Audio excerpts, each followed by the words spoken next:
세미나를 오늘 시작을 좀 하도록 하겠습니다. 먼저 우리 사도행전 24장 5절 6절 말씀인데요. 이 말씀 함께 읽고 오늘 시작을 하도록 하겠습니다. 함께 읽어보겠습니다. 시작.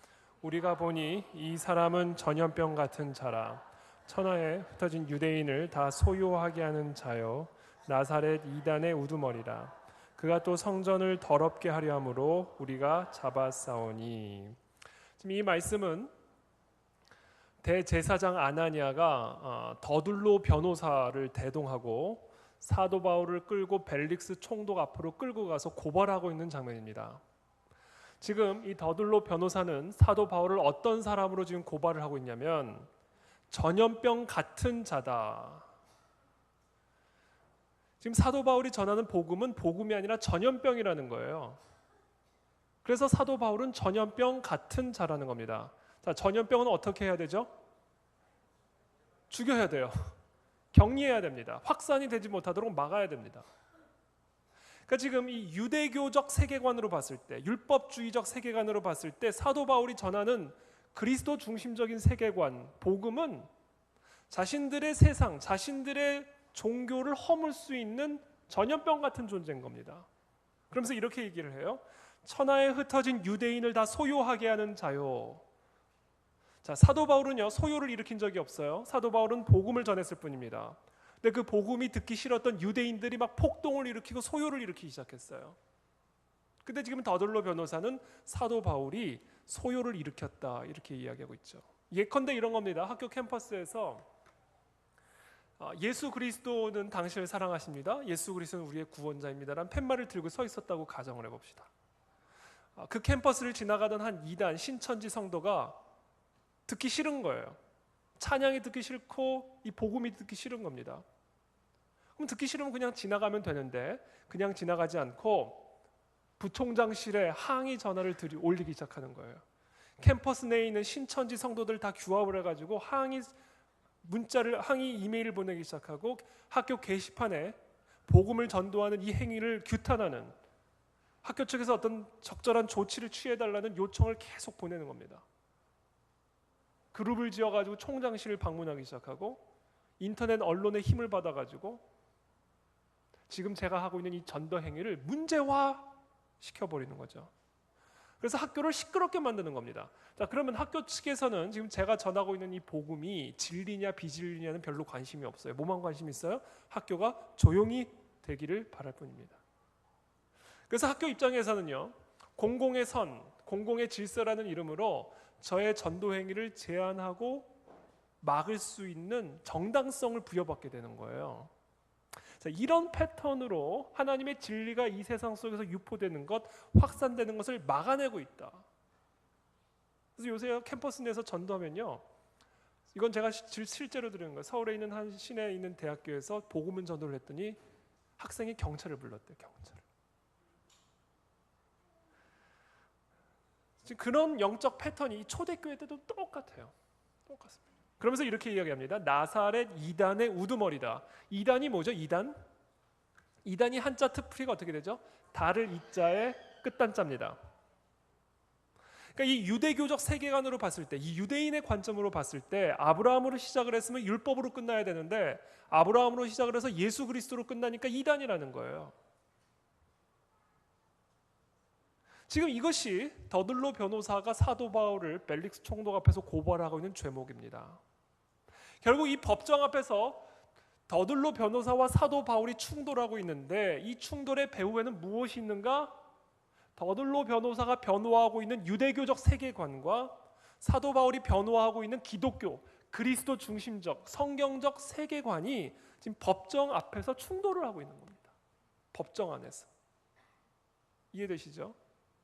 이 법정에서 사도 바울이 전하는 복음을 전염병으로 최종 판결을 내리면 그때부터 복음은 전염병입니다. 신학적으로 그것이 아름다운 복음이어도 상관이 없어요. 법정에서 그것을 전염병으로 판결을 내리면 그때부터는 전염병이고요. 그와 같은 판결이 내리면 그때부터 복음을 전하는 자는 전염병 같은 자가 돼버리는 겁니다. 그래서 그 사람을 가두고 그 사람을 처벌하는 것은 정의가 되는 것이고 선이 되는 거예요. 이 모든 일들이 어디서 벌어진다고요? 법정에서. 그래서 제가 아까 설교 때 특별히 이 법을 만드는 입법기관과 법을 해석하고 집행하는 이 사법기관을 위해서 우리가 집중적으로 기도를 해야 되고요. 특별히 여기 계신 우리 많은 청년들이 법조인이 되어서 그곳으로 들어가 하나님의 진리를 변호하는 사도 바울과 같은 사명을 감당해야 됩니다. 작년 2월에 간통죄가 폐지됐습니다. 헌법재판소에서 간통을 처벌하는 것은 위헌이다. 그러면서 이렇게 얘기했어요. 성에 관한 국민의 의식이 변화하고 성적 자기결정권을 중시하게 되었다. 감사합니다. 성에 관한 국민의 의식이 변화됐기 때문에 예전처럼 간통을 처벌하는 것은 국민의 의식에 맞지 않다. 그러므로 이것은 헌법을 위반하는 위헌이다. 이렇게 판결을 내린 거예요. 이 판결 덕분에 이제 더 이상 간통은 처벌을 받지 않습니다. 간통은 이제 저와 여러분들의 기본권이 됐어요. 기본권, 헌법적 권리가 됐습니다. 간통이. 왜요? 법정에서 그렇게 판결을 내렸기 때문에 그런 거예요. 이 모든 게 법정에서 결정이 된다니까요. 특별히 해서 국민의 의식이 변화되고, 이게 무서운 말입니다. 국민의 의식만 변화되면 된다는 거예요. 국민의 의식만 변하면 간통도 사랑이 될 수가 있는 거고요. 국민의 의식만 변하면 동성애도 사랑이 될 수 있다는 겁니다. 그렇기 때문에 오늘날 모든 교육을 통해, 문화 미디어들을 통해 어떤 일에 집중하는지 아세요? 국민의 의식을 변화시키는 일에 집중하고 있는 겁니다. 왜? 국민의 의식만 변하면 법도 바뀔 수가 있기 때문에. 그런 흐름 속에서 저와 여러분들이 깨어 있어야 된다는 거예요. 생활동반자법, 이것은요, 혼인신고를 하지 않고 동거만 해도 부부에 준하는 권리와 혜택을 주자는 법안입니다. 그러면 이 법안이 통과되면 어떤 일들이 일어날까요? 애가 태어나는데 우리 부모가 서로 서약하지 않은, 언제 헤어질지 모르는 그런 동거 관계인 거예요. 그럼 그 아이가 얼마나 불안정한 그리고 위험한 환경에서 성장하겠습니까? 그렇지 않아도 요사이 이 가정 안에서 일어나는 아동학대로 많은 애들이 죽기도 하고 크게 다치기도 하지 않습니까? 결국 이런 법안의 최대 피해자는요, 그곳에서 태어나는 아이들이에요. 아이들. 군형법 92조 6항을 폐지하라. 이 군형법 92조 6항은 뭐냐면요, 군대 내에서 남성 간의 학문 성관계를 가졌을 경우에 2년 이하의 징역에 처한다라는 군 형법입니다. 이거를 폐지해야 된다는 거예요. 누구를 위해? 동성애자들의 인권을 위해. 자, 만약에 이 군형법 92조 6항이 폐지되면 어떤 일들이 초래되는지 아세요? 어떤 결과를 초래하게 되냐면요, 저는 딸이 둘인데요, 제 딸을 군대에 보내서 남자들과 함께 먹고 자고 씻게 하는 그 결과와 똑같은 결과를 초래한다. 왜? 군대 내에 있는 군인들에게 우리 아들들은 성적 대상이 되기 때문에 그렇습니다.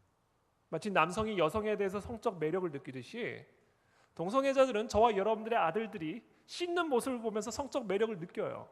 자는 모습을 보면서 성적 매력을 느낀다고요. 그럼 어떤 부모가 마음을 놓고 아들들을 군대에 보내겠습니까? 그리고 그 군대 내에서의 위계 질서는 어떻게 됐습니까? 1등병이 병장하고 눈이 맞고, 병장이 소령하고 눈이 맞고, 이거 뭐 어떻게 되겠습니까? 근데 그걸 폐지해야 된다는 거예요. 군 동성애자들의 인권을 위해서. 지금 이게 헌법재판소에서 지금 최종 위헌 판결을 앞두고 있습니다.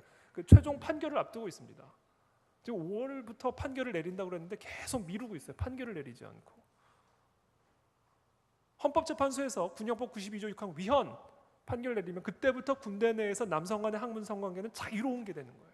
근데 뭐 군대 내에서 보초 서다가 샤워하다가 모두 잠든 사이 다 되는 거예요. 어떻게 되겠습니까? 멀쩡한 사람도 들어가면 동성애자가 될 수 있는 위험이 되는 거죠. 자, 이런 일들이 왜 일어나는가? 사랑을 바라보는 관점이 서로 다른 겁니다. 인권을 바라보는 관점이 서로 다르고요, 평등을 바라보는 관점이 서로 다르고요, 결혼을 바라보는 관점이 서로 다른 거예요. 정의가 다른 겁니다. 아까 제가 폐학과 제약 얘기 드렸죠. 침대는 가구냐, 침대는 과학이냐, 결혼이 뭐냐, 사랑이 뭐냐, 인권이 뭐냐, 평등이 뭐냐, 이 이슈들에 대해서 서로 다른 관점이 지금 충돌을 하고 있는 거예요. 이 충돌하고 있는 이 두 관점이 대표적인 게 아까 말씀드린 하나님의 진리를 토대로 한 이 성경적인 세계관과 하나님을 인정하지 않는 자연주의적 세계관이 지금 첨예하게 교육 현장에서, 문화 현장에서, 입법 현장에서 충돌하고 있다. 먼저 간략하게 이 자연주의 세계관이 무엇인지를 설명드릴게요. 자연주의 세계관은 사실 넓은 의미에서 인본주의, 무신론, 포스트 모더니즘 다 동의어입니다. 넓은 의미에서. 이 자연주의 세계관은 말 그대로 눈에 보이는 자연 세계가 전부라고 믿는 세계관입니다. 그래서 자연주의예요. 그래서 눈에 보이는 자연 세계를 초월해 있는 어떤 초자연적인 세계는 없다. 존재하지 않는다. 그러므로 초자연적인 존재, 즉 신도 없다. 오직 눈에 보이는 자연 세계가 다다. 그 자연 세계 안에서 살아가는 인간이 다다. 이게 자연주의입니다. 그러니까 무신론이죠.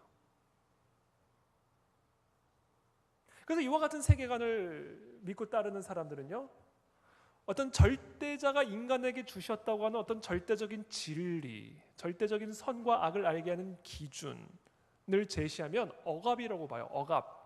존재하지도 않은 신이 무조건 따라야 된다고 강요하는 억압이라고 봅니다. 억압. 인간의 권리와 자유를 침해하는 억압자로 신을 봐요. 신을. 구원자가 아니라 억압자로. 이게 오늘날 이 시대를 다스리고 있는 정신입니다. 그래서 그 정신이 다스린 이 시대는요, 기본적으로 반기독교적인 성향을 보일 수밖에 없어요. 왜? 하나님을 억압자로 보니까. 하나님으로부터 구원을 받아야 구원을 받는다고 생각하니까. 하나님의 진리로부터 구원을 받아야 구원을 받는다고 생각하니까. 여러분 이걸 명확하게 이해를 하셔야 됩니다. 반면에 성경적 세계관은 뭐예요? 아까도 말씀드렸지만 하나님의 진리, 절대적인 진리, 눈에 보이는 세계가 전부가 아니라 이 눈에 보이는 자연 세계는 눈에 보이지 않는 초자연적인 세계에 의해서 만들어진 것이고 그 절대자 하나님에 의해서 창조된 것이기 때문에 그 하나님이 부여하신 절대적 기준, 진리를 따라살 때 인간은 샬롬을 누릴 수 있다. 이게 성경적 세계관입니다. 이게 그리스도인이에요. 이걸 믿는 사람이.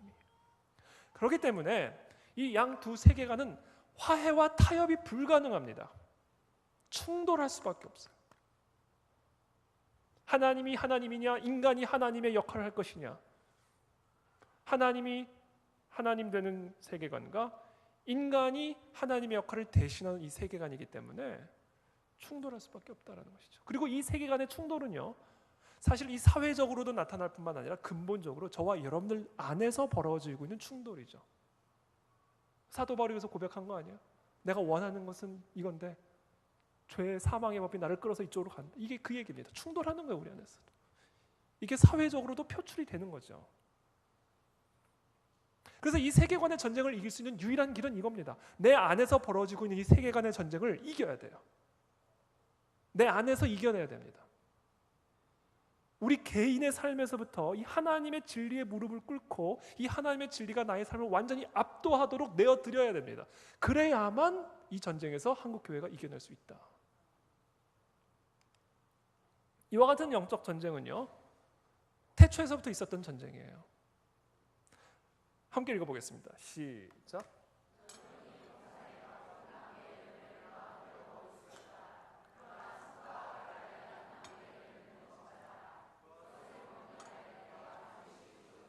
선악과를 먹으면 왜 죽죠? 먹으면 죽어라고 말해서 죽는 겁니다. 독이 있어서 죽는 게 아니에요.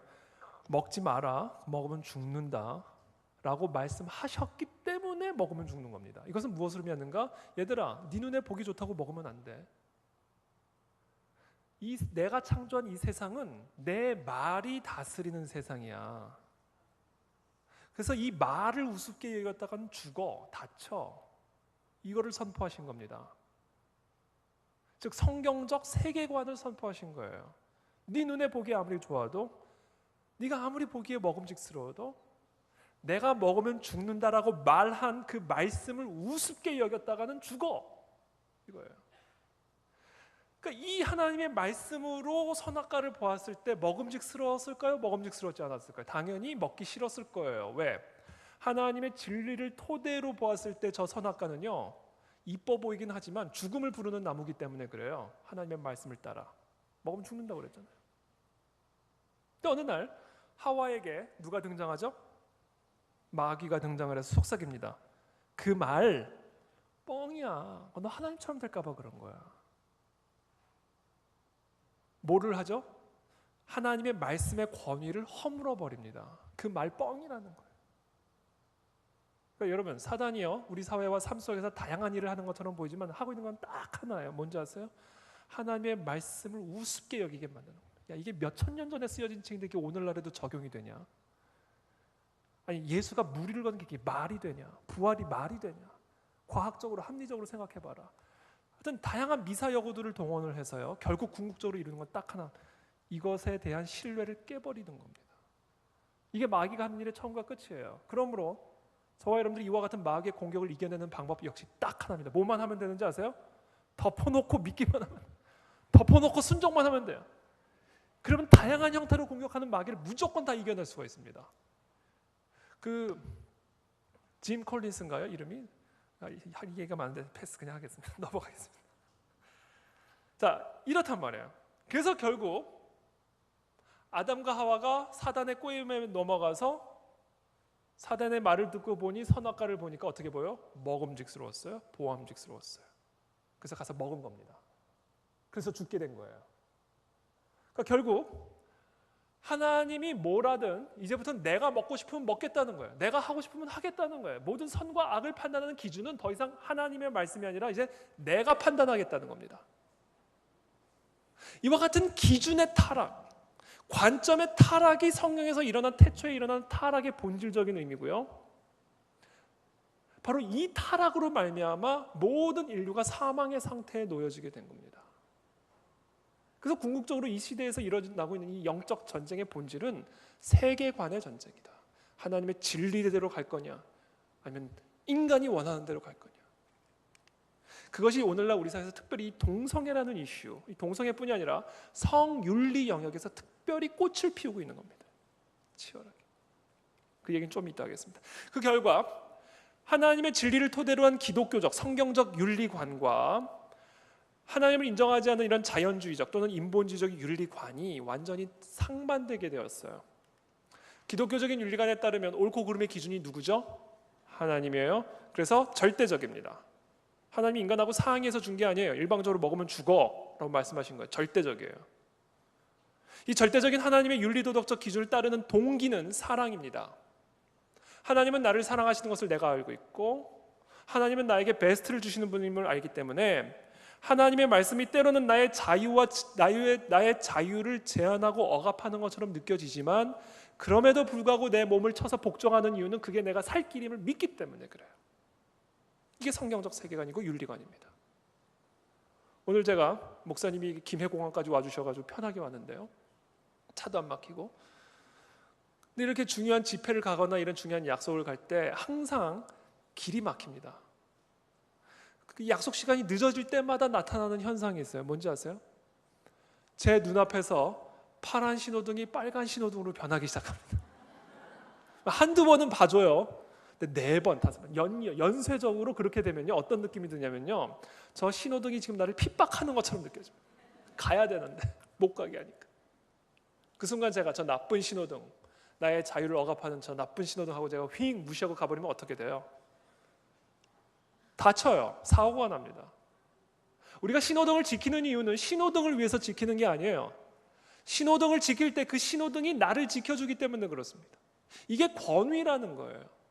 우리가 하나님의 말씀을 지키는 이유는 하나님의 말씀을 지킬 때 이 말씀이 나를 지켜주고 우리 자녀들을 지켜주고 나라와 민족을 지켜주기 때문에 지키는 거예요. 그래서 우리는 사랑으로 순종하는 겁니다. 반면에 하나님을 인정하지 않는 이 인본주의적인 윤리관에 따르면 옳고 그름의 기준이 누구예요? 사람이에요. 나예요. 그래서 상대적입니다. 당신의 기준이 다르고 내 기준이 다르다고 생각해요. 당신이 믿는 진리와 내 믿는 진리는 다 진리라고 봐요. 그래서 부처도 구세주가 될 수가 있고, 문선명도 구세주가 될 수가 있고, 예수도 구세주가 될 수가 있고, 알라도 구세주가 될 수 있고, 그냥 네가 선택하는 그게 네 진리야. 그래서 진리가 사라져버린 거예요. 다 진리가 돼버리면서. 그런 세상 속에서 절대적인 진리를 들이대잖아요. 그때부터 우리는 억압자가 되는 겁니다. 관용 정신이 없는, 이게 오늘날 이 세대를 다스리는 인본주의적인 윤리관이요, 세계관이다. 이 세상에서 이 정신에 따르면요, 선과 악을 판단하는 가장 중요한 동기가 있어요. 바로 실용성입니다. 실용적인 게 선한 게 돼요. 경제적으로 효율적인 게 선한 게 되고요. 나에게 짜릿함과 기쁨을 주는 것이 선한 것이고, 나에게 조금 고통을 주거나 나의 자유를 좀 억압하는 것들은 악한 게 되는 겁니다. 왜? 이 세계관에 따르면 모든 옳고 그름의 기준은 나기 때문에 나한테 좋은 게 선한 것이고 나한테 안 좋게 느껴지는 것은 악한 게 되는 거예요.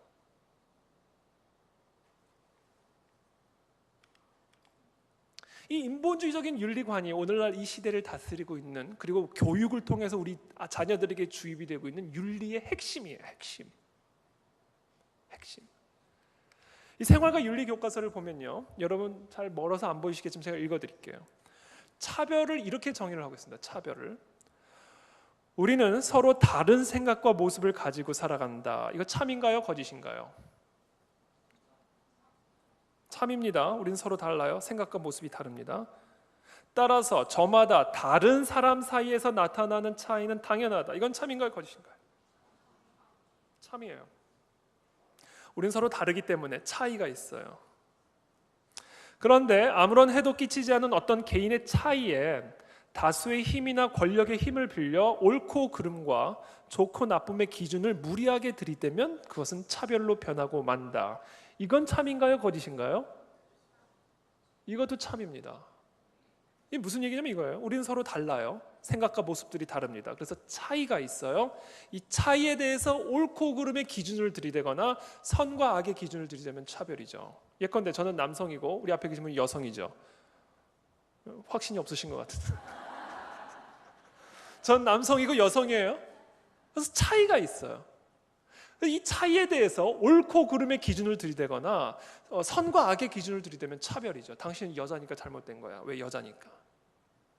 당신은 남자니까 틀렸어. 왜 남자니까? 이거는 차이, 다름에 대해서 선과 악의 기준을 들이대기 때문에 차별입니다. 이 올바른 차별의 정의를 이제는 동성애나 트랜스젠더에 적용을 하면서 이렇게 이야기를 합니다.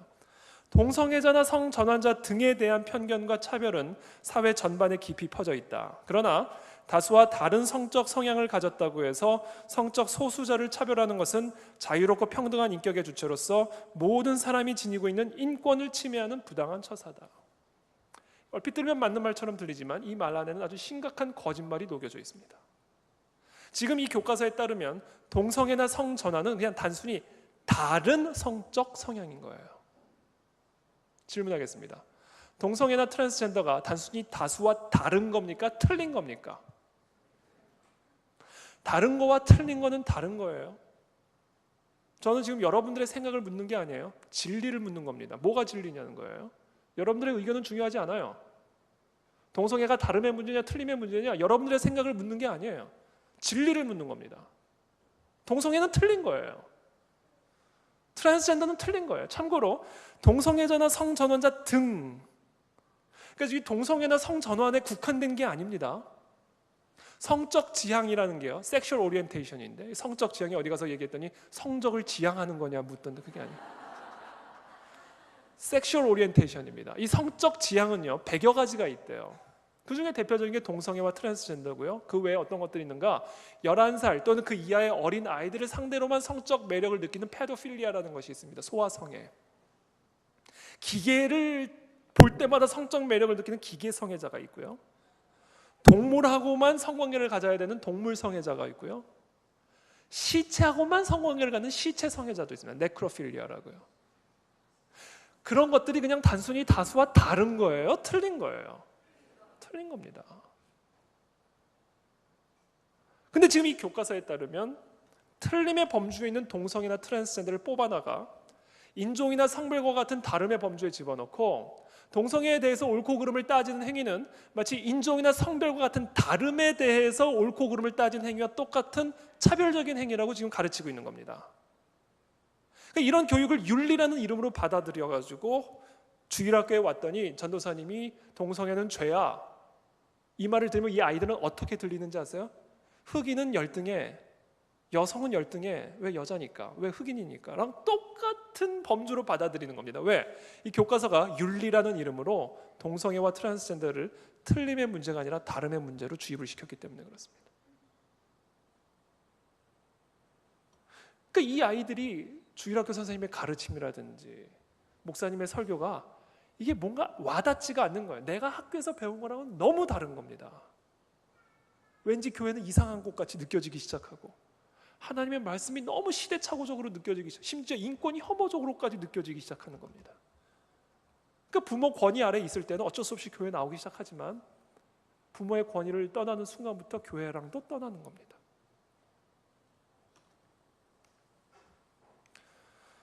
그래서 이런 서로 다른 세계관이요, 서로 다른 윤리관을 만들어내고요, 이 서로 다른 윤리관이 서로 다른 인권의 개념을 만들어냅니다. 여러분 이걸 반드시 이해를 하고 제가 구체적인 사례를 말씀드릴게요. 이걸 이해해야만 보입니다. 현실이. 오늘날 이 시대를 다스리는 이 인본주의 세계관과 윤리관에 따르면 인권은 어떤 개념이냐면 내 마음대로 할 수 있는 권리예요. 이 인권이라는 개념 자체가 뭐의 준말이죠? 인권이 인간의 권리, 그렇죠? 그래서 이 인권이라는 개념은 인간이 누릴 수 있는 권리의 한계가 어디까지냐라는 특정한 윤리관을 토대로 만들어지는 개념입니다. 인간이 누릴 수 있는 권리가 어디까지냐, 즉 윤리관을 토대로 만들어져요. 인권이라는 개념은 지금 아까도 말씀드렸듯이 이 세상은 하나님을 인정하지 않는 인본주의적인 자연주의적인 윤리관이 다스리고 있기 때문에 이와 같은 윤리관에서 말하는 인권의 개념은 내가 하고 싶은 것을 내가 정할 수 있는 권리가 인권이에요. 누가 결정해 주거나 누가 옳고 그르다고 강요하는 것은 억압이에요. 인권을 침해하는 게 돼버리는 겁니다.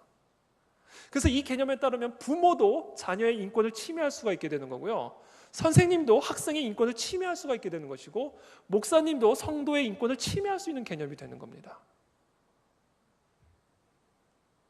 근데 아이러니한 것은 이 개념에 따르면요, 이 인본주의적, 하나님을 인정하지 않은 이 세계관에서는 진정한 의미에서의 인권 개념은 성립이 불가능한 개념입니다. 여러분 잠시만 인본주의자가 돼보세요. 하나님은 없어요. 잠시만 다시 돌아오셔야 됩니다. 한번 철저하게 인본주의에 헌신한 상태에서 지금 저의 질문을 한번 답해 보세요. 사람을 잡아먹으면 왜 안 되죠? 자, 인본주의 세계관에 따르면 우리는 진화로 만들어진 존재입니다. 무생물이 진화돼서 누군 파리 되고 누군 닭 되고 누군 사람 된 거예요. 그럼 닭 잡아먹잖아요. 사람 잡아먹으면 왜 안 돼요? 인본주의 윤리관에 따르면 모든 옳고 그름의 판단 기준은 내가 정하면 되는 거예요. 누가 정해주는 게 아니에요. 그럼 내가 저 사람을 먹고 싶어요. 그래서 잡아먹어요. 왜 안 돼요? 어디 가서 이 질문 했더니 맛이 없어서 안 된다고 그러던데. 맛있으면 먹어도 되나요? 나치의 히틀러가 유태인들을 학살한 그 사람의 결정을 비판할 수 있는 근거가 어디에 있어요? 여러분이 뭔데 히틀러를 비판합니까? 히틀러가 자기가 결정한 거. 히틀러의 관점에 따르면 유태인을 학살하는 게 인류 번영에 도움이 되는데 유태인은 팔인데. 제가 시간이 없기 때문에 그냥 바로 진행을 할게요. 안 될 이유가 없어요. 정말 여러분들이 솔직하게 인본주의자라면, 정말로 하나님이 없다고, 그래서 모든 옳고 그름의 기준은 내가 정하면 된다고 정말로 믿는다면 사람을 잡아먹어서 안 될 이유도 없고요, 유태인들을 학살해서 안 될 이유도 없습니다. 그래서 하나님을 인정하지 않는 이와 같은 세계관과 윤리관에 따른 인권의 개념은 한 사람의 권리를 위해, 힘 있는 한 사람의 권리를 위해 수많은 자들을 억압하고 학살하는 전체주의 형태로 정당화되든지 인권이라는 이름으로, 아니면 또 다른 완전한 극단으로 동성간에도 성관계하고 부모하고도 성관계하고 그냥 내가 원하면 뭐든지 하는 자유방임의 형태로 빠지든지, 이 양극단으로 빠질 수밖에 없는 개념입니다. 이 개념은. 왜? 절대적인 진리가 없다고 믿기 때문에, 내가 정하면 된다고 믿기 때문에 그래요. 그래서 C.S. 루이스가 인간 폐지라는 책에서 예언한 것처럼 하나님의 진리를 인정하지 않고 모든 것이 상대적인 것이 된 이 사회에서는 결국 궁극적으로 인간이 파괴될 거다, 이렇게 얘기합니다. 인간이. 이것이 오늘날 이 사회에서 말하는 인권이 담고 있는 역설이에요. 인간을 위해서 인간의 권리를 보장하라고 하면서 궁극적으로 인간을 파괴합니다. 사실 인권의 개념은 창조주를 인정하지 않고는 성립이 불가능한 개념이에요. 그리고 실제로 기독교적 세계관을 바탕으로 했던 서구 문명에서 탄생한 개념입니다. 인권이라는 개념, 평등이라는 개념, 자유라는 개념. 인권의 뿌리가 된 문서 중에 하나가 미국 독립선언문인데, 이 미국 독립선언문에 이렇게 되어 있습니다. 한번 우리 다 같이 본토 발음을 읽어보겠습니다. 시작.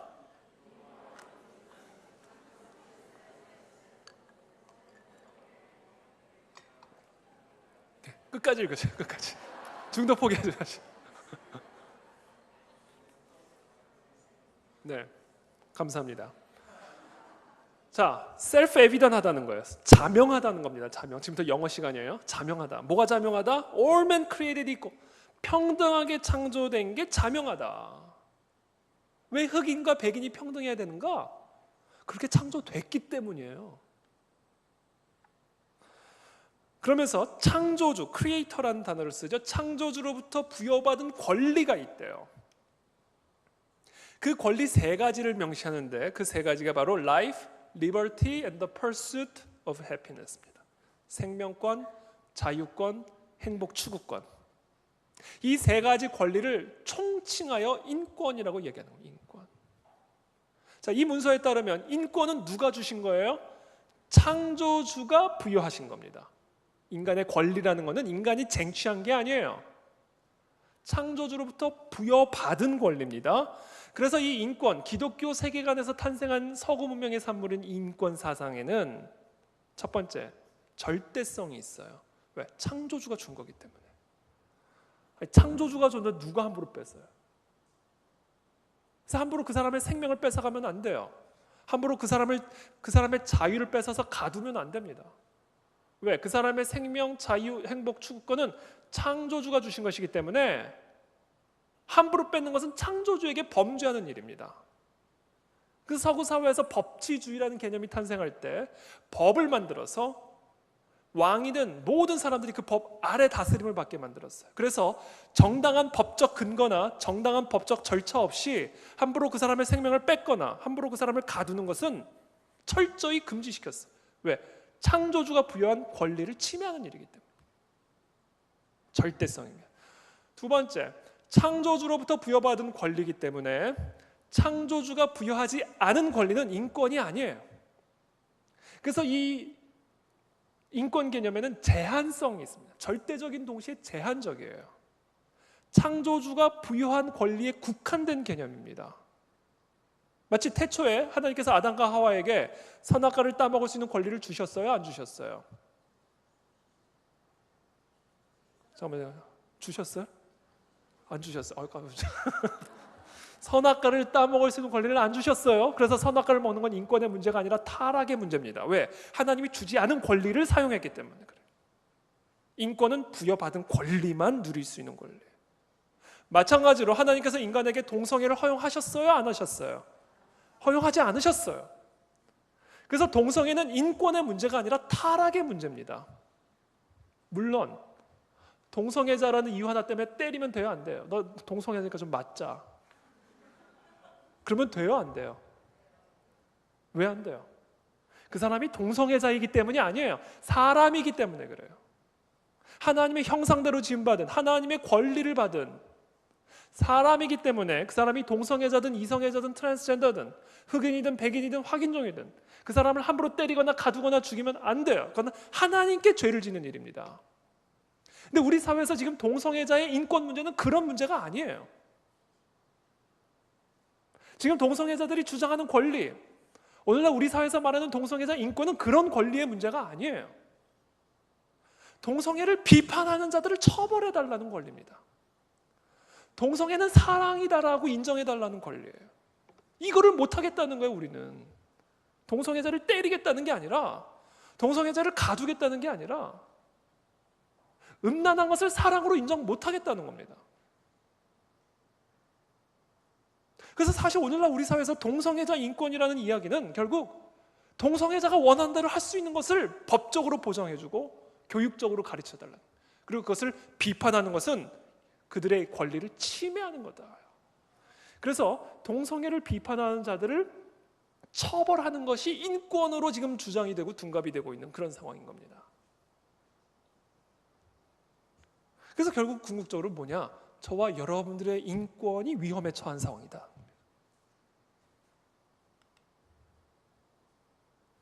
예를 들어 설명드릴게요. 서울특별시 학생인권조례입니다. 그래서 이제부터 말하는 인권은 여러분들이 다 딱 경계를 가지고 보셔야 됩니다. 인권이라고 다 좋은 게 아니에요. 오늘날 우리 사회에서 말하는 인권은 내가 내 마음대로 할 수 있는 권리예요. 내가 하나님처럼 모든 옳고 그름을 판단할 수 있는 권리입니다. 그래서 오늘날 우리 사회에서 말하는 인권 개념을 들으실 때는 여러분들이 언제나 분별하셔야 됩니다. 인권이라고 다 좋은 게 아니에요. 타락을 의미하는 인권이 있어요. 대표적인 게 특별히 성윤리 영역에서 말하는 인권 개념입니다. 대표적인 예가 이제 학생인권조례인데요. 이 서울시 학생인권조례에 따르면 학생은 성별, 종교, 나이, 사회적 신분, 출신 지역, 출신 국가, 출신 민족 등등을 가지고 차별하면 안 된다. 여기서 차별의 정의는 옳고 그름을 따지는 행위예요. 아까 윤리교과서에서 정의 내린 것처럼 다름에 대해서 옳고 그름을 따지는 행위가 차별입니다. 그러니까 성별, 종교, 나이, 출신 지역, 용모, 신체 조건 가지고 옳고 그름을 따지면 돼요? 안 돼요? 당연히 안 되죠. 얼굴 큰 게 죄입니까? 아니에요. 그건 다름의 문제예요. 선과 악의 문제가 아니라는 겁니다.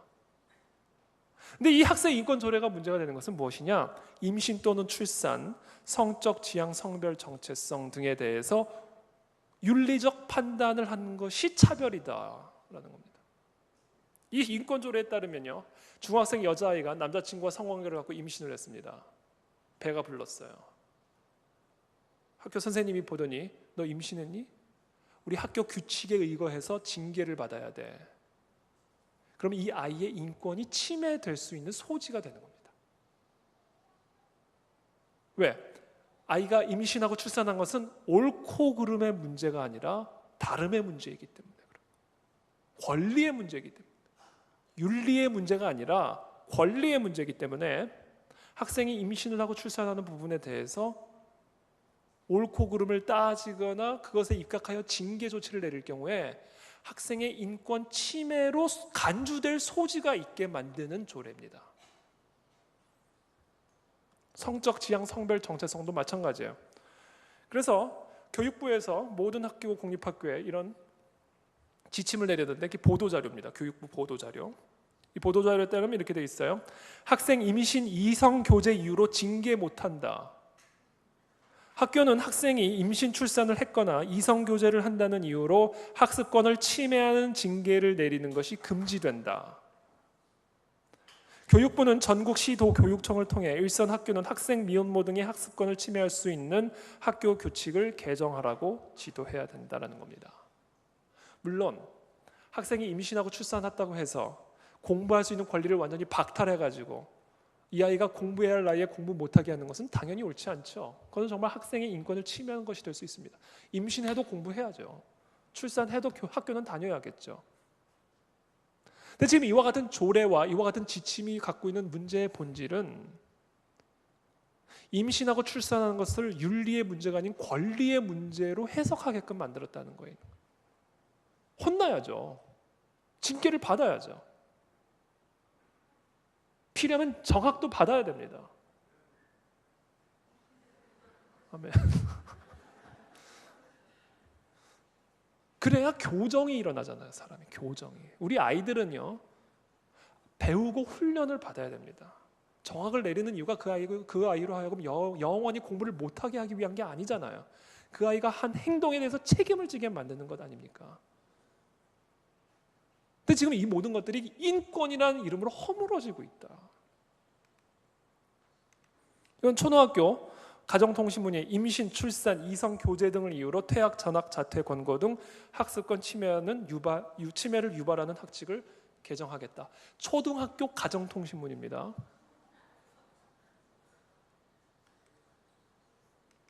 이건 서울시에 있는 한 중학교에서 아이들에게 성교육을 시킬 테니까 아이들을 어떤 특정한 성문화센터로 보내라는 가정통신문입니다. 이 가정통심을 받은 학부모가 기독 학부모였는데 이 성문화센터가 어떤 성교육을 가르치는지를 전해 듣고는 자기 딸에게 녹음을 시켰어요. 성교육 시키는 선생님이 강의를 녹음을 시켰고 이 어머니는 미리 잠입을 해가지고 사진을 쫙 찍어서 보내왔어요. 제가 그때 깨달았어요. 우리나라의 학부모는요 국정원급의 정보력을 자랑합니다. 하여튼 자기 자녀 문제라면 어디든 뚫고 들어가요. 그래서 제가 깨달은 거예요. 대한민국의 기독 학부모만 일어나면 이 나라 민족은 변화된다는 거예요. 저와 여러분들의 자녀는 우리들이 책임져야 됩니다. 그래서 시도교육청에서 엉뚱한 교육시키고 엉뚱한 것을 아름다운 것으로 미화시키는 이런 교육들을 할 때요 가만히 있으면 안 됩니다. 어떤 성교육을 시키는지 보세요. 그 학부모가 사진을 찍어왔어요.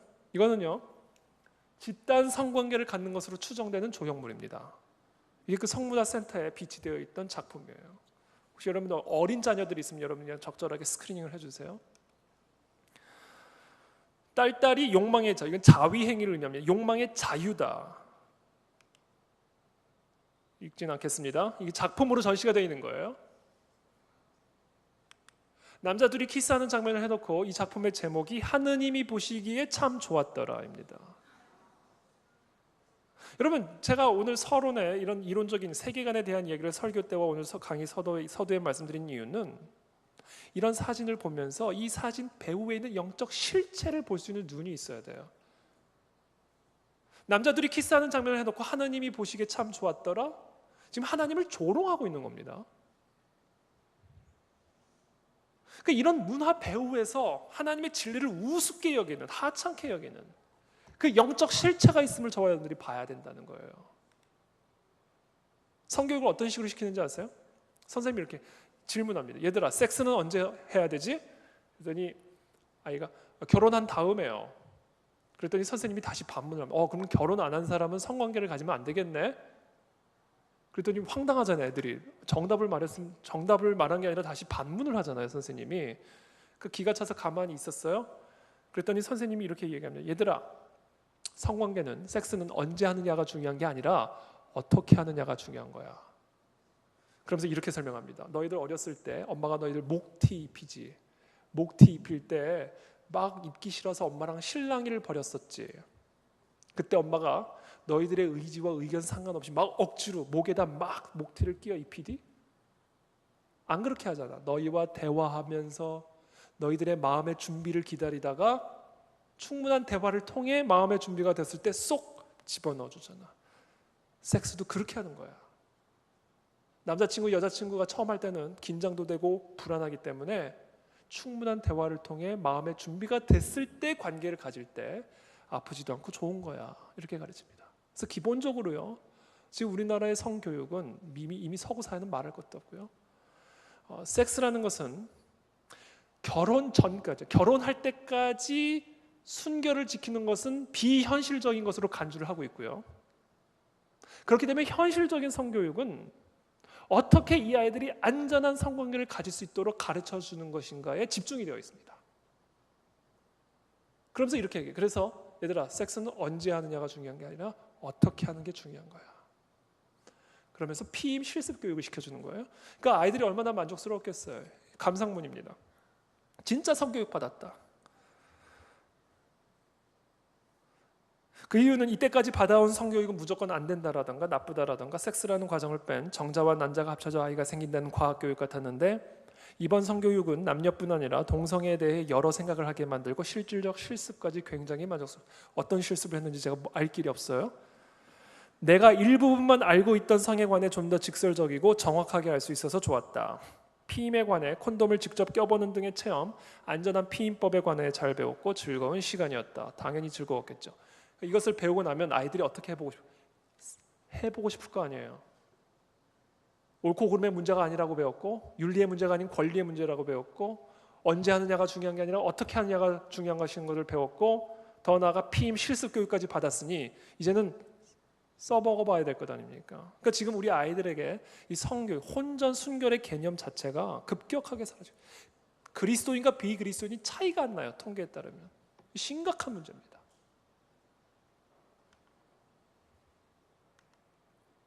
콘돔 없으면 불안 섹스, 피임하면 파워 섹스. 이거는 어른이 아이들의 눈높이에 맞추기 위해서 왼손으로 일부러 그린 그림입니다. 이게 뭐예요? 다 세계관 교육이에요. 이게 다. 근데 우리가 한국 교회가 우리 아이들에게 얼만큼 이것을 대항할 만한 세계관 교육이 지금 들어가고 있는지, 말씀 교육이 지금 들어가고 있는지 반문해야 되는 겁니다. 지금 SBS 스페셜에서 지금 무너지고 있는 우리 아이들의 성윤리 실태를 보도한 적이 있어요. 다큐멘터리로. 그때 학부모의 실제 인터뷰 내용들입니다. 9살 딸이 학교에서 친구들과 야동을 봤다는 거예요. 야동이라는 것이 포르노죠. 초등학교 4학년 아들이 음란물을 접했습니다. 같은 반 친구에게 성관계를 하자고 했다는데 여자가 쾌락의 대상으로만 보입니다. 어떻게 하죠? 청소년 인권행동 아수나로라고 하는 단체입니다. 이 아수나로라는 이 인권단체에서 뭐라고 얘기하냐면 신체 접촉, 혼숙, 성관계 처벌 조항은 연애 탄압이다. 학교에서 아이들이 혼숙하거나 성관계 갖는 것을 처벌하는 학칙이 연애 탄압이다라는 겁니다. 왜? 이거는 윤리의 문제가 아니라 권리의 문제인데 그것을 징계를 내린다는 것은 나의 권리를 탄압한다는 거죠.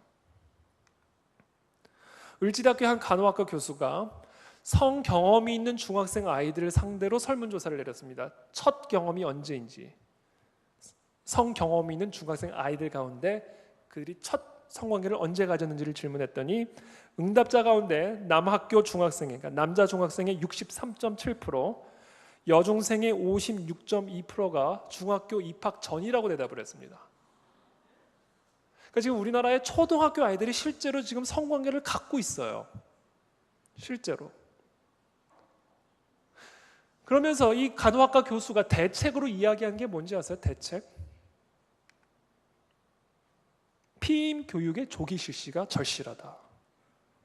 질문하겠습니다. 우리 초등학교 아이들이 임신만 안 하면 성관계를 가져도 되는 겁니까? 근데 지금 대책으로 이야기하는 것이 피임 교육의 조기 실시가 절실하다. 왜? 섹스는 언제 하느냐가 중요한 게 아니라 어떻게 하느냐가 중요한 것이기 때문에 그렇습니다. 자, 왜 이토록 성윤리 영역에서 이와 같은 세계관의 교육이 집중되고 있는가? 우리 자녀들에게 필요한 것은 사랑이지 섹스가 아닙니다. 근데 지금 우리 사회에서 아이들에게 교육하고 있는 성교육은 섹스예요. 사랑이 필요한 아이들에게 섹스를 가르쳐주고 있다는 겁니다. 왜 이 세상이 우리 자녀들에게 섹스를 못 가르쳐서 이렇게 안달이 나 있을까? 이것을 왜 권리의 개념으로 둔갑을 시켜서 우리 자녀들의 삶을 이토록 만들어가고 있는 것일까? 이 성이 어떤 것인지를 이해를 하고 넘어가야 됩니다. 성은요, 창세기 1장 보면요, 하나님이 태초에 사람을 창조하시면서 이렇게 얘기합니다. 우리가 우리의 형상을 따라 사람을 만들어, 이렇게 되어 있습니다. 이 말씀에 따르면 하나님은 누구세요? 우리예요. 하나님은 우리가 우리의 형상을 따라 사람을 만들어, 이렇게 되어 있어요. 그러니까 하나님은 우리예요. 성부, 성자, 성령 하나님이 한 몸, 우리로 존재하는 공동체, 이분이 우리 하나님입니다. 그래서 이 하나님의 속성, 본질, 성품 안에는 공동체성이 있어요. 그래서 이 하나님의 형상대로 지음받은 사람이란 존재 역시 우리예요. 우리. 공동체로만 존재할 수가 있습니다. 그래서 우리가 각자가 개별적으로 존재하는 것 같지만 사실은 공동체를 떠나면 죽어요. 물고기가 물을 떠나면 죽듯이 사람이 공동체로부터 격리되거나 떠나게 되면 말라 죽게 되어 있습니다. 왜? 사람이란 존재가 공동체이기 때문에 그래요. 자, 하나님께서 태초에 창조한 사람이 누구였습니까? 아담이 아닙니다. 하와가 아니에요. 아담과 하와입니다. 우리였어요. 우리. 아담과 하와가 사람이었어요. 하나님이 창조한. 이 아담과 하와를 두 글자로 줄이면 뭐예요? 어디 가서 질문했더니 아하라고 그러던데. 아니. 부부예요. 부부. 그러니까 하나님이 태초에 창조한 사람은 부부였어요. 가정이었습니다. 그래서 가정이 파괴되면 사람이 파괴되고요. 사람이 파괴되면 하나님이 사람에게 명령한 그 창조 질서가 파괴되게 되어 있어요. 그래서 하나님이 사람을 창조하신 다음에 이 부부에게 명령하시죠. 정복하고 다스리라. 하나님이 직접 다스리는 게 아니라 사람을 통해, 부부를 통해, 가정을 통해 다스리기로 정하신 겁니다. 그러면서 정복하고 다스리라 이 명령을 내리기 전에 선행되는 명령이 하나 더 있었어요. 그게 뭐죠? 생육하라, 출산하라, 애를 낳으라는 명령입니다. 애를 어떻게 낳죠? 왜 모르는 척 하세요? 오직 성을 통해서만 출산이 가능합니다. 그러니까 하나님께서 이 창조 질서를 유지하고 하나님이 이 세상을 다스리고 통치하기 위해서 부부라는 한 뼈에서 한 몸으로 만들어진 이 부부라는 사람을 창조하신 다음에 섹스하라 명령하신 거예요. 부부에게. 그래서 출산하라는 겁니다. 그래서 정복하고 다스리라 명령 내리신 겁니다. 그래서 성이 무너지면 이 창조 질서가 흔들리게 되어 있는 겁니다. 성의 윤리가 더러워져 버리면, 성에 대해서 선과 악을 분별하는 기준이 흐트러져 버리면 가정이 파괴되기 시작하고 사람이 파괴되기 시작하고, 그래서 하나님의 창조 질서가 흔들리게 되어 있다. 그래서 오늘날 사단은요, 하나님의 교회를 무너뜨리고 하나님의 나라를 흔들기 위해서 더 이상, 물론 총칼로도 위협을 하지만 더 효과적인 방법을 알아냈어요. 성을 인권이라는 이름으로 둔갑시켜서 자유롭게 하게 만드는 겁니다. 동성애는 바로 하나님이 주신 저 성의 윤리의 영역을 완벽하게 파괴시킬 수 있는 사탄의 한 수라는 사실을 여러분들이 인식하셔야 됩니다. 동성애가 정상화됐다고 가정해 봅시다. 학교에서 동성애를 우리 자녀들에게 다 교육을 시킨다고 가정해 봅시다. 드라마 가운데 이제 더 이상 이성애와 관련된 드라마가 아니라 이제는 동성 간의 드라마도 막 나오기 시작한다고 가정을 해봅시다. 그러면 안 될 게 뭐가 있습니까, 여러분? 남성 간의 학문 성관계가 정상적인 게 됐는데 안 될 게 뭐가 있냐고요. 동성애는 안 되는데 일부 다처제는 왜 안 됩니까? 아니, 동성애는 됐는데 왜 일부 다처제는 왜 안 됩니까?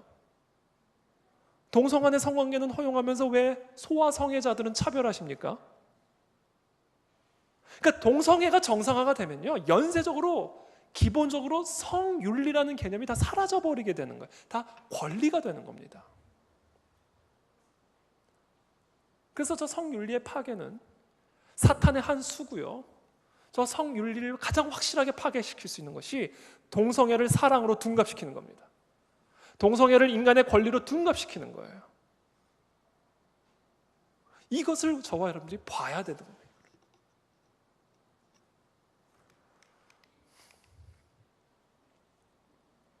성윤리에 대해서 바라보는 관점이 성경적 세계관과 인본주의적 세계관이 완전히 상반됩니다. 성윤리, 성경적 세계관에 따르면 간음하지 말라, 하나님의 말씀이 십계명이죠. 이것이 하나님의 진리입니다. 성에 대해서. 이거 외에 다른 진리는 없어요. 간음은 죄입니다. 그렇다면 간음은 무엇인가? 혼인 외의 모든 성관계가 간음이에요. 하나님께서 태초에 출산하라는 명령은 부부에게 주신 명령이에요. 그래서 이 부부 관계 밖에서 이루어지는 모든 섹스는 다 죄예요. 간음입니다. 그래서 혼전 성관계는 간음이에요. 혼외 성관계 간음입니다. 동성 간의 성관계, 하나님이 주신 혼인 질서 밖에서 이루어지는 성관계이기 때문에 간음이에요. 그래서 이 문제는 동성애의 문제에 국한된 게 아니에요. 저와 여러분 모두의 문제입니다. 인본주의 세계관에 따르면 성윤리가 뭐에 의해 결정이 되냐면 행복 추구권, 대한민국 헌법 10조에 행복 추구권을 토대로 만들어지고 있습니다. 모든 국민은 행복을 추구할 권리를 가진다. 이 행복 추구권에 있어서 가장 중요한 권리 개념이 있는데 바로 자기 결정권이라는 개념입니다. 내가 결정할 수 있는 권리를 보장받아야 행복을 추구할 수 있는 권리가 보장되는 거죠. 내가 먹고 싶은 걸 내가 결정할 수 있어야 행복하지 않습니까? 그래서 이 행복 추구권에서 가장 중요한 개념이 내가 결정할 수 있는 자기 결정권이라는 개념인데, 이 자기 결정권이라는 개념이 확장이 되고 확장이 되고 확장이 돼서 어디까지 확장이 됐냐면 성적 자기 결정권으로까지 확장이 된 겁니다. 내가 원하는 사람과 내가 원하는 장소에서 내가 원하는 때에 내가 원하는 방식의 성관계를 갖는 건 내가 결정할 문제지 국가나 부모나 교사나 목사가 간섭할 문제가 아니라는 겁니다. 그 결과 간통죄가 폐지된 겁니다. 간통죄가 폐지되자마자 애슐리 메디슨이라는 외도를 도와주는 전문 업체가 상륙을 했는데 이 업체에 들어가면요 그냥 익명으로 등록이 가능합니다. 제가 들어가 봤을까 안 들어가 봤을까요? 들어가 봤어요. 등록은 안 했어요. 들어가 봤어요. 익명으로 등록을 하면요 자기가 원하는 여자의 스타일들을 쫙쫙쫙 체크하게 되어 있습니다. 그럼 적지 않은 돈을 지불을 하면 쫙쫙쫙 연결을 시켜줘요. 이 회사에 표어가 있습니다. 뭔지 아세요? 인생은 짧다 바람을 펴라. 이 회사의 표어예요. 이 회사 CEO가 인터뷰를 했습니다. 건강한 외도 이혼율을 낮춘다. 제가 이거 보면서 궁금했어요. 아니 건강한 외도는 뭐고 또 건강하지 않은 외도는 또 뭐냐. 이 외도의 건강성을 판단하는 기준은 과연 어디에 있을까?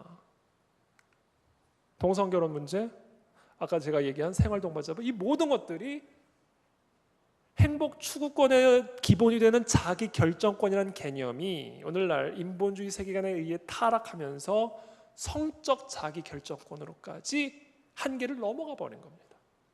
그래서 간통도 권리가 되고 동성애도 사랑으로 둔갑이 되고 있는 겁니다. 인권이라는 이름으로, 행복 추구권이라는 이름으로. 자, 이와 같은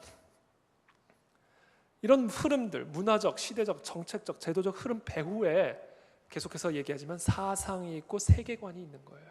프로이드 박사입니다. 이 사람이 이렇게 얘기했어요. 도덕법의 억압, 여기서 말하는 도덕법은 기독교적 윤리입니다. 도덕법의 억압과 이것이 만들어내는 죄책감이 신경증의 원인이다. 이 사람은 무신론자였죠. 진화론자였어요. 이 사람의 관점에서 봤을 때 내가 할 수 있는 권리를 억압하는 거예요. 하나님의 이 절대적 진리는 억압인 거예요. 그래서 이 억압이 하고 싶은데 못하게 만들고 그래서 인간 안에 죄책감을 만들어내서 결국 신경증의 원인이 된다. 마가렛 쌩어입니다. 기독교 윤리는 잔인한 도덕률이다. 내면의 성적 에너지를 방해하고 있는 제약과 금지를 제거하면 대부분의 큰 사회악은 사라질 것이다. 알프레드 킨세이입니다. 이 사람은 동성애자였어요. 성적 표현은 인간의 본성을 종교와 도덕의 억압으로부터 구원하는 수단이다. 구원의 수단으로까지 봅니다. 그러니까 이 성적 표현, 자유로운 성적 표현은 기독교적 윤리, 잔인한 도덕률과 억압으로부터 인간을 구원하는 수단이다라는 겁니다. 여러분 이건요 무엇을 의미하냐면 사람이 가장 확실하게 하나님의 진리로부터 하나님의 가르침으로부터 자유해질 수 있는 비결, 인간이 가장 확실하게 하나님으로부터 멀어질 수 있는 비결이 있는데 그건 뭐냐? 자유로운 성적 행위, 자유로운 성적 표현이라는 겁니다. 그래서 왜 서구 유럽 국가 보면 정기적으로 다 옷을 벗고 자전거를 탄다든지 군중들이 다 발가벗고 마라톤 대회를 하는 이런 일들이 있죠. 이런 게 어떤 행위들이냐면요 자유로운 성적 표현을 통해 존재하지도 않는 하나님의 신이라는 존재의 억압적 윤리 질서를 대항하는 겁니다. 그것으로부터 벗어 던지자는 거예요. 그래서 결국은요 이런 자유로운 성적 표현을 통해 이런 음란한 문화들을 통해 궁극적으로 이 사회가 추구하는 것은 바로 이 사람들이 하는 이 이야기입니다. 이 잔인한 기독교적 윤리, 도덕률, 억압으로부터 인간을 구원하고 해방시키자는 거예요. 그게 이게 사탄의 한 수가 아니고 뭡니까? 결국 이런 문화들이 만들어지는 겁니다. 퀴어 축제죠.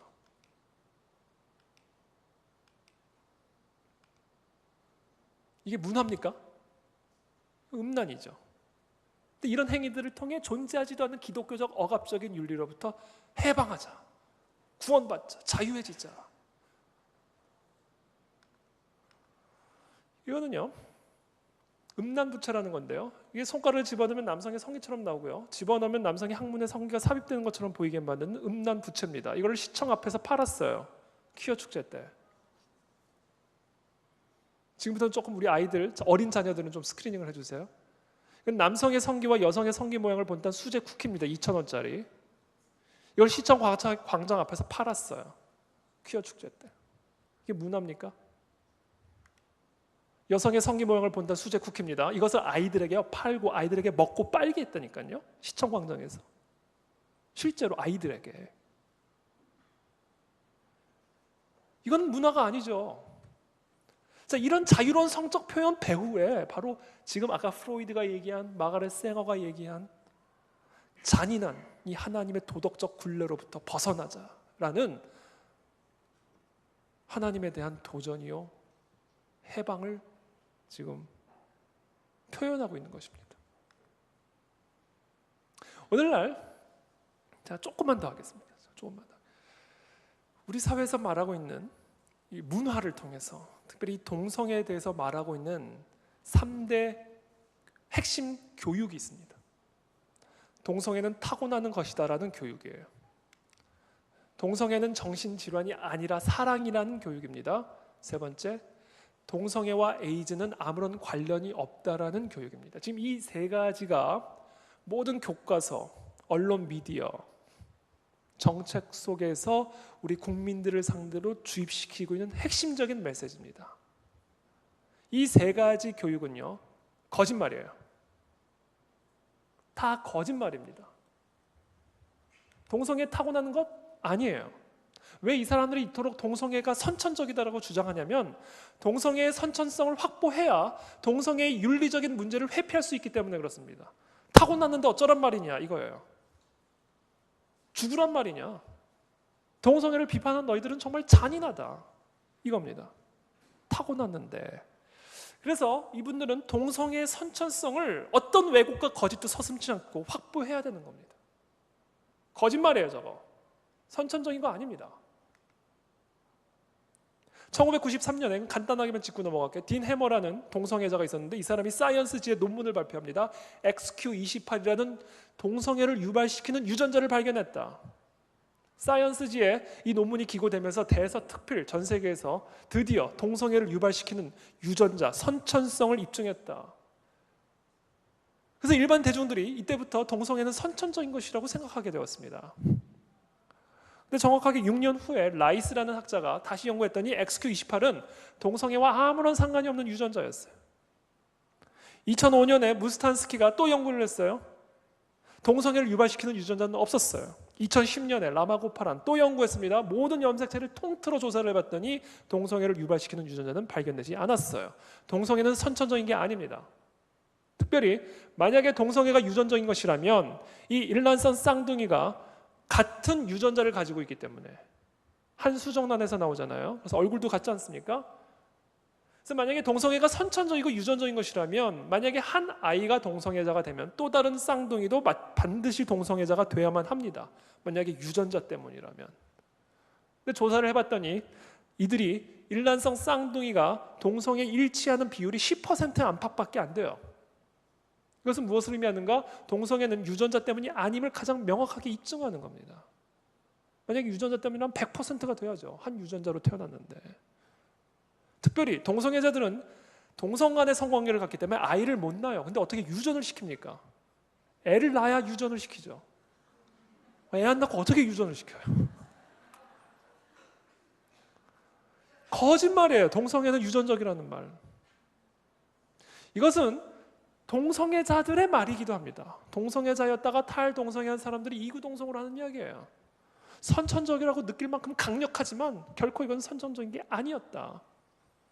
사실은 후천적인 요인들입니다. 환경적인 영향. 이건 뭐 시간 관계상 자세한 이야기는 제가 그냥 생략을 하겠습니다. 특별히 제가 최근에 탈동성애한 분의 이야기를 들어보니, 그리고 에이즈 환자들을 치료한 의사 선생님의 이야기를 들어보니, 우리 젊은 아이들 가운데 동성애자가 왜 급증하고 있는가? 동성애 포르노물에 직접적인 영향을 받는다는 겁니다. 동성애 포르노물. 이성의 포르노물도 마찬가지지만 동성애 포르노물이 동성애자로 만드는 가장 강력한 요인이 되고 있다, 이렇게 얘기하고 있습니다. 두 번째, 동성애는 더 이상 정신병이 아니다? 거짓말이에요. 정신병입니다. 사실상 성중독이에요. 이건 제 얘기뿐이 아니라 동성애자들의 고백이기도 합니다. 동성애가 정신병이 아닌 것으로 간주되기 시작한 이유는 1973년에 미국 정신과 협회에서 정신질환 목록 안에 있던 동성애를 삭제시켰어요. 정신질환 목록 안에 있던 동성애를 삭제시킨 배경은 의학적, 과학적 데이터에 근거해서 삭제시킨 것이 아니라 물리적인 압력과 동성애자 인권단체들의 엄청난 로비에 의해서 정치적으로 결정된 사항입니다. 동성애는 성중독입니다. 동성애와 에이즈는 관련이 없다? 거짓말입니다. 에이즈의 가장 확실한 주범이 동성애예요. 시간상 바로 지나갈게요. 우리나라 보건복지부 자료입니다. 99%가 성접촉으로 에이즈에 감염이 되는데 그중 91.7%가 남자래요. 에이즈 환자의 91.7%가. 그럼 이건 뭘 의미하죠? 남성 간의 학문 성관계를 통해 에이즈가 감염이 되고 있다는 증거입니다. 그래서 보건복지부에서 이렇게 얘기해요. 우리나라는 남성 동성애자 간 성접촉이 에이즈의 주요 전파 경로로 확인되고 있더라고요. 왜 그렇다면 이 동성애자들 가운데, 특별히 남자 동성애자들 가운데 이 에이즈가 걸리는가? 기본적으로 이 문란한 성생활 때문에 그렇습니다. 아까도 얘기했죠? 중독이에요. 중독. 한 사람으로 만족이 안 됩니다. 그래서 평균 섹스 파트너 수가, 평생에 갖는 파트너 수가 1000명 이상이 28% 정도 되는 통계 자료가 있습니다. 실제로 홍석천 씨가요, 서울대학교 특강에서 자기 입으로 얘기했어요. 자기가 중고등학생 시절에만 남자 선배 300명 이상과 성관계를 가졌다라고 얘기를 했습니다. 본인 입으로 한 얘기예요.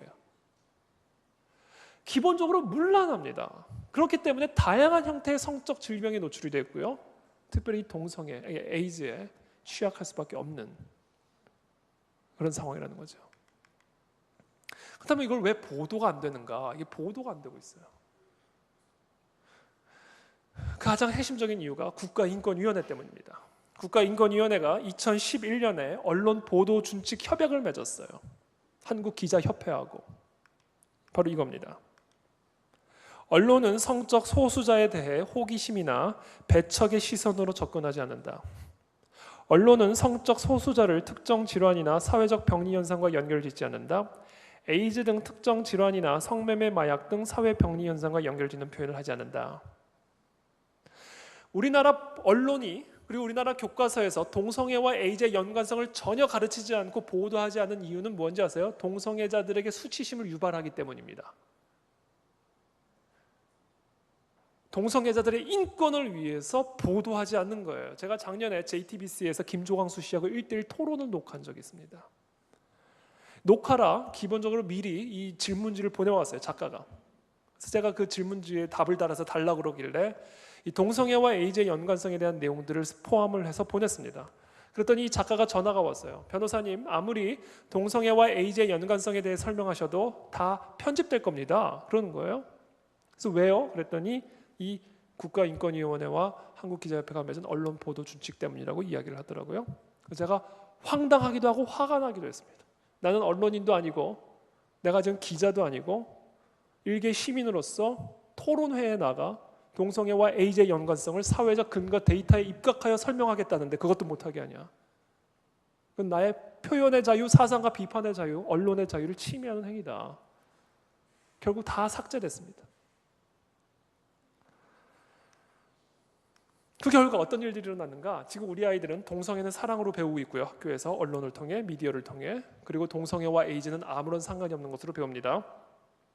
1시간에 3만 원 10대 남자 바텀 알바 실제 경악. 바텀이라는 것이 이제 동성애자 전문 용어인데 학문 선교할 때 학문을 대주는 역할을 하는 사람을 바텀이라고 얘기합니다. 1시간에 3만 원 받고 알바한다는 얘기예요.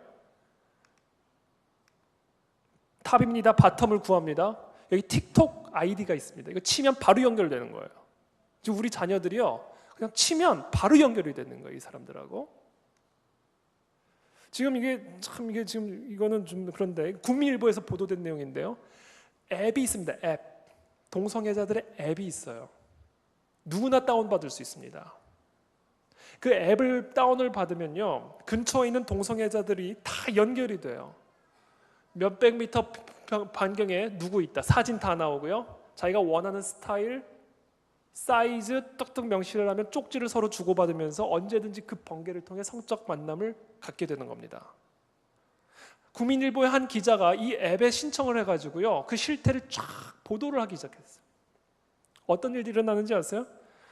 이 항문에다가 지금 호스를 끼고 지금 센조이라고 하는 건데 관장을 하고 있는 장면을 사진을 찍어가지고 앱에 올려놓은 겁니다. 이 남성 간의 항문 성관계를 갖기 때문에 성관계를 갖기 전에 관장을 합니다. 관장을. 보통 관장 약을 먹는데 관장 약이 없을 경우에는 샤워 그 호스를 빼가지고요, 이 호스를 항문에 넣어서 관장을 합니다. 지금 옆에 있는 것은 내무반에서 남성 둘이 지금 성적인 접촉을 하고 있는 그 사진을 자신의 앱 창에 오는 거예요. 그러면서 나 지금 군대 어디에 있는데 나랑 만날 사람 쪽지 보내라. 이런 것들이 좀 공공연하게 이루어지고 있습니다. 시간 관계상 지나가겠습니다. 이것도 다 지나가겠습니다. 그 결과 지금 에이즈 환자 비율이 딱 10분만 더 하고 마치겠습니다. 시간이 많이 갔는데 급증하고 있어요. 특별히 청소년 10대 아이들 가운데 14년 동안 26배가 증가했습니다. 15세에서 19세. 특별히 2000년대를 기점으로 45도 각도로 급증하고 있죠. 2000년 초반이 바로 국가인권위원회가 설립이 돼서 이때부터 교과서를 만지기 시작하고 언론 미디어를 다루면서 동성애를 인권의 문제로, 동성애를 사랑의 문제로, 동성애는 선천적인 것으로, 동성애와 에이즈는 아무런 연관이 없는 것으로 가르치기 시작한 때입니다. 20세에서 24세 남자 에이즈 신규 감염자가 8배 증가했습니다. 이건 다 아시겠죠. 국가 세금으로 100% 지불합니다. 에이즈 판정 받는 순간부터 1원 한돈 안 내고요, 100% 국민들의 세금으로 치료비가 나갑니다. 간병비 180만 원까지도 국민 세금으로 나갑니다. 여러분 부모님들 간병비 국가에서 대줍니까? 아니요. 에이즈에 걸리는 순간부터 국가가 대준다는 거예요. 그러니까 지금 에이즈 환자를 치료하는 이 염한섭 원장님이라는 분의 이야기인데, 이분의 이 말에 따르면 자기 할아버지가 국가 유공자였대요. 근데 자기가 에이즈 환자들을 치료하면서 경험한 게 뭐냐면, 이 남성 간의 항문 성관계를 통해 에이즈에 걸린 분들이 국가를 위해서 팔다리를 잃은 국가 유공자보다 더 좋은 대우를 받고 있더라는 겁니다. 그러니까 지금 국가가요, 겉으로는 동성애는 인권의 문제로 계속하면서 동성애를 젊은 아이들 가운데 확장을 시키고 있고요, 그것으로 말미암아 에이즈 환자는 급증하고 있죠. 45도 각도로. 그 치료 모든 비용들은 다 국민 세금으로 지금 대주고 있는 겁니다. 있을 수 없는 일이죠. 자, 이 모든 일들을 이해하기 위해서는 이 앨리스 베일리라는 여성 이야기를 제가 하고 마무리를 짓겠습니다. 이 앨리스 베일리 여성은요, 사탄 숭배자였습니다. 이 사람이 평생토록 연구한 게 뭐냐면, 어떻게 하면 이 기독교적 세계관에 뿌리 내린 서구사를 뿌리 뽑아다가 철저하게 무신론적 인본주의 세계관에 이 세상을 뿌리 내릴 것인가를 평생 연구하다가 지옥 간 분이에요. 이분은 사탄 숭배자였습니다. 그 전략으로 10가지를 제시합니다. 첫 번째, 교육 시스템에서 하나님을 제거하라. 아동에 대한 부모의 권위를 축소시켜라. 기독교적 가정 구조를 파괴하라. 프리섹스 사회를 만들라. 평생 결혼의 개념을 파괴하라. 동성애를 정상화시켜라.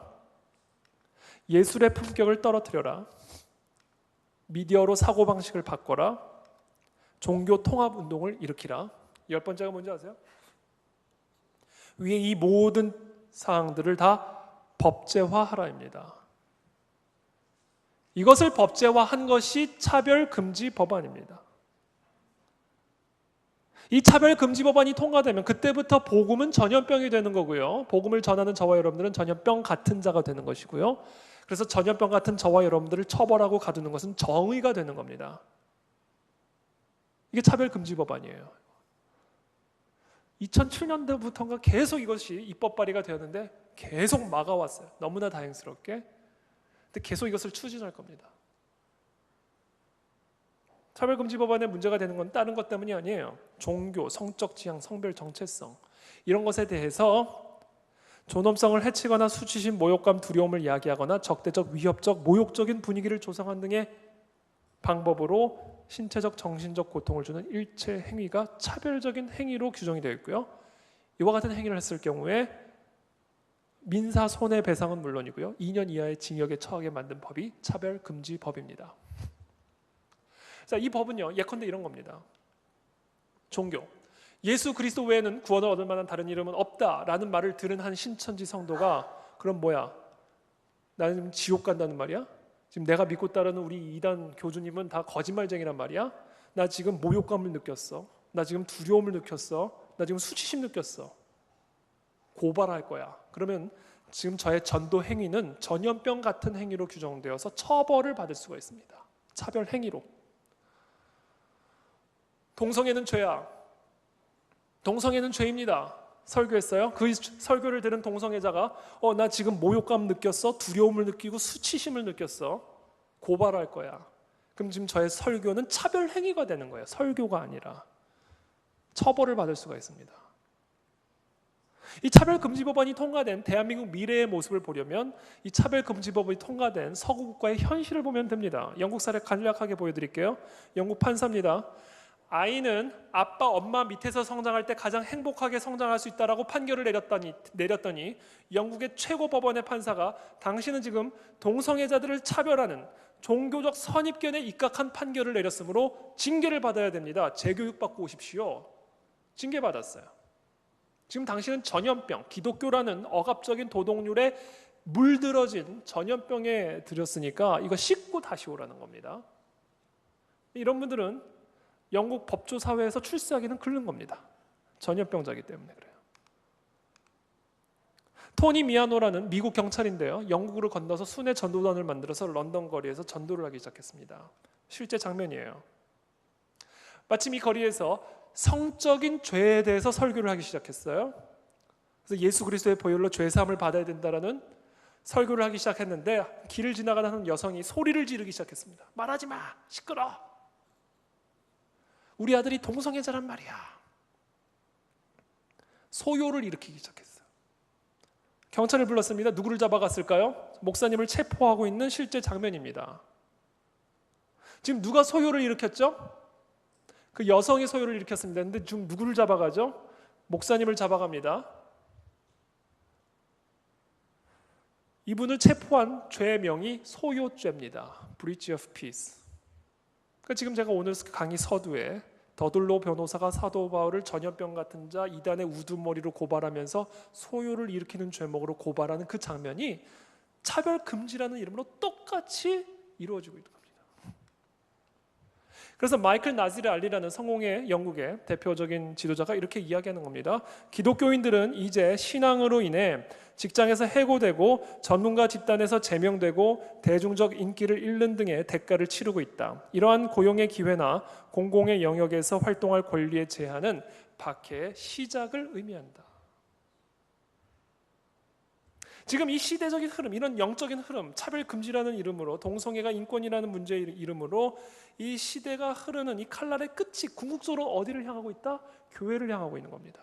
하나님의 말씀을 향하고 있고요. 이 말씀을 전파하는 저와 여러분들이 들을 이 칼날의 끝이 향하고 있다.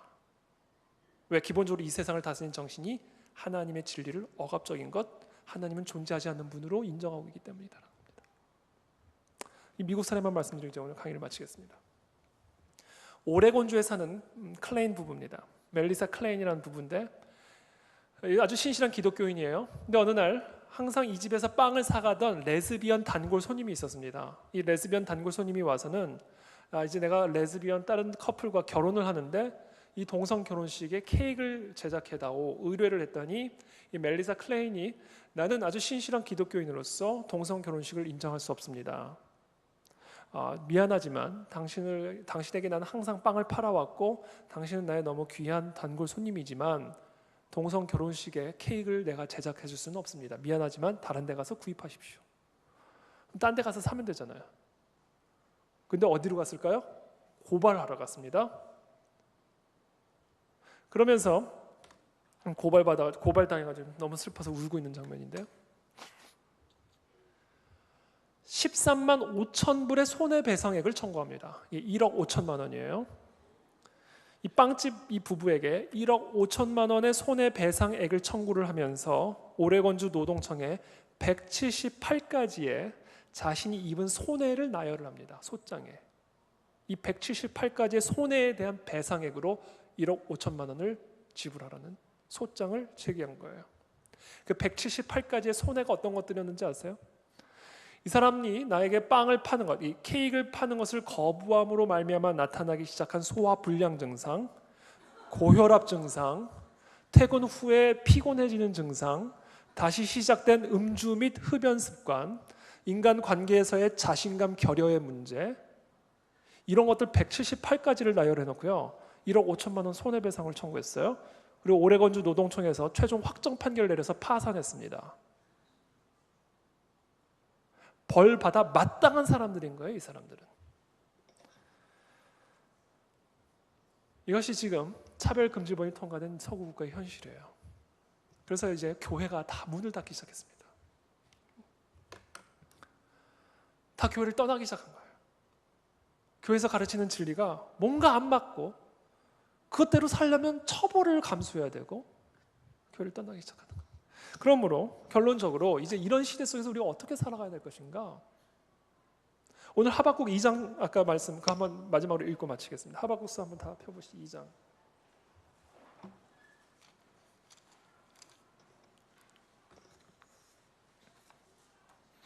하박국서 2장 12절에서 14절 말씀 한번 다 같이 한 목소리로 읽겠습니다. 2장 12절에서 14절까지 저와 여러분들이 한 목소리로 읽겠습니다. 시작.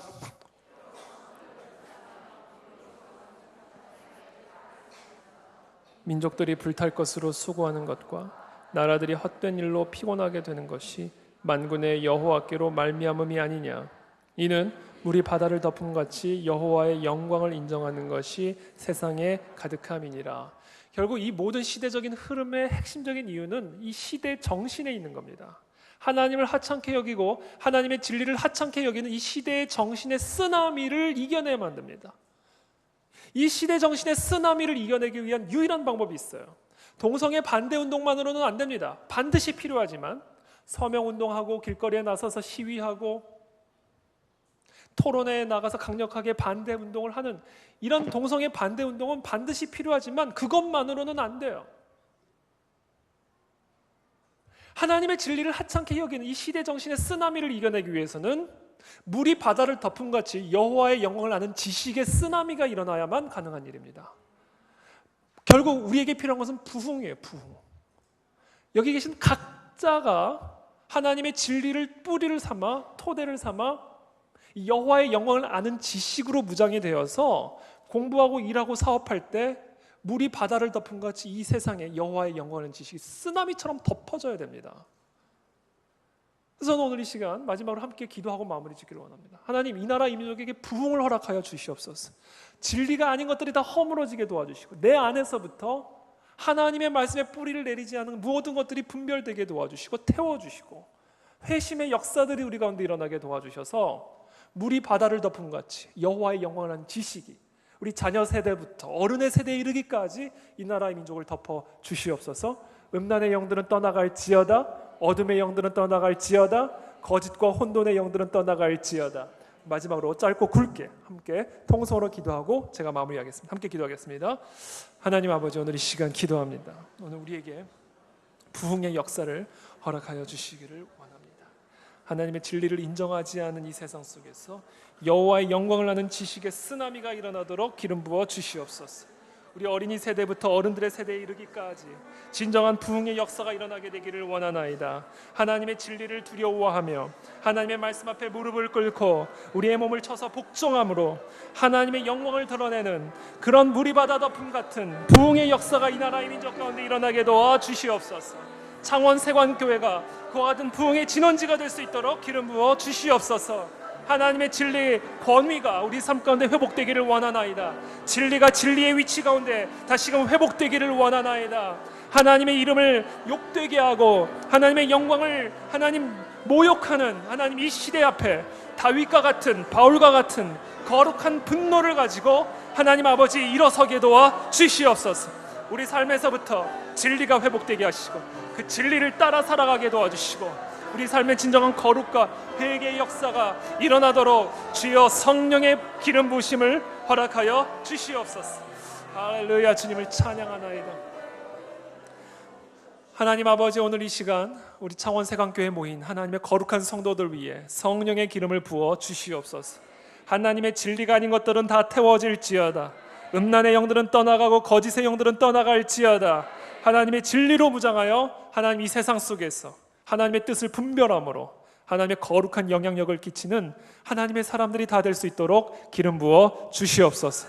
물이 바다를 덮음같이 여호와의 영원한 지식이 하나님이 한반도 가운데 덮어지도록 주님께서 부흥의 역사를 허락하여 주시옵소서. 그렇게 하실 주님을 찬양하며 예수 그리스도의 이름으로 기도하옵나이다. 아멘.